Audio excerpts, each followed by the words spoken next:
So I'm on my way to pick up Kevin Browett, the publisher of Neighborhood Scene magazine, and I'm headed to his office to drive him around town, maybe to a meeting or to get a coffee in between meetings. I'm not really sure, but we will find out. And I'm excited to find out, what he loves about his local community in Michigan and get to know him a little better. Hi, Kevin. Hi, Rachel. How are you? I'm great. Thanks so much for letting me drive you around town this afternoon. For another fun day of meetings. Yeah, so we're headed right now into downtown Birmingham.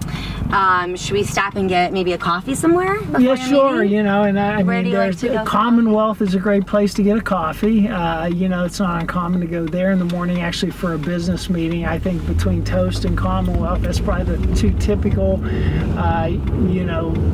places to do like a breakfast meeting, or we'll go there on a weekend for a coffee. Tilly and I will, and just sit and talk. The new Gazelle Sports just opened. Right. Have you seen the store yet? Yeah, we actually went to the store now a couple times. And then there's still the movie theaters when you take the family out, if you want to hit the theater there, the Imagine Theater, since it opened now. It's kind of the cool seating. My daughter loves to go to the paper source. She loves to go to Caruso with her girlfriends.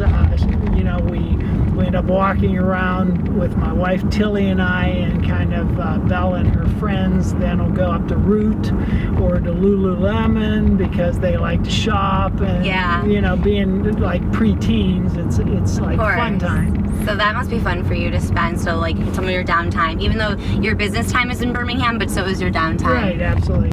So tell me something else about the community and kind of how you started, because I think what's great about what you do, you're publisher of a local neighborhood magazine, Neighborhood Scene, and so that's all about community. That's all about being local and enjoying your local neighborhood. What inspired you to start the magazine?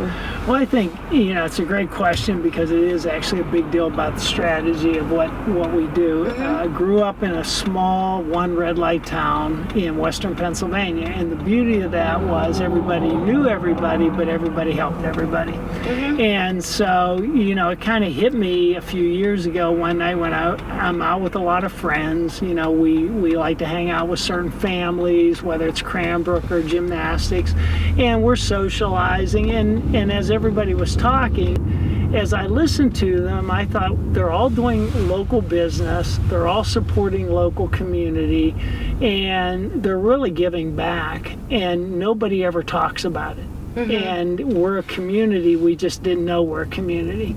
So I started to talk to a few friends. So what if I started this magazine where I focused on positive things, covered businesses that maybe people go to all the time, but some people didn't even know existed, that are right in the community? How about if I start covering a profile of people that are really doing good things, or they have a business, or they just have a practice, and we cover them and talk more about like what do they like as a human being, what do they do with, just like we're doing right now in the car. Exactly. And that's how Neighborhood Scene kind of became alive. You're a busy man between your karate teaching and your family and running the magazine. Gosh, you got a lot on your plate. Yeah, it was fun. How do you find any advice for like young entrepreneurs or just busy people? How do you find that balance, because you're so busy? My advice to somebody starting out is you have to learn to say no. And it's a tough thing to do, and I still to this day have a hard time with some of it, where once you get to be a busy person and you start to interact with a lot of people, everybody starts to ask you either like, can you help me do this, or can you find an investor to do that, or can you review my business plan? To the point where you want to be helpful, and all of a sudden you start to look and say, I don't have any time left for myself to just relax a little bit and think. And you have to just manage that. And I put in a lot. I get up really early, like 3 a.m. every day. You're a rooster. I work out in the morning. I get rolling for work by 6:30 in the morning, and then Bella to school, and put in a whole day. But there's still moments where I need that quiet time to think. And then now I've learned that it's like the most important thing is if if I don't balance the time I have with my wife and my children, then nothing's right. So, I mean, they always come first. So that's why I love taking Bella to school in the morning, because I get to talk to her. Yeah. I love picking her up in the evening from gymnastics. Tilly and I every day sit and spend a half hour and just talk about what's happening, what's going on in the day, what's coming up for the week. So, you know, you put your family first and balance it out and learn to say no. Yeah, that's really, really good advice, I think.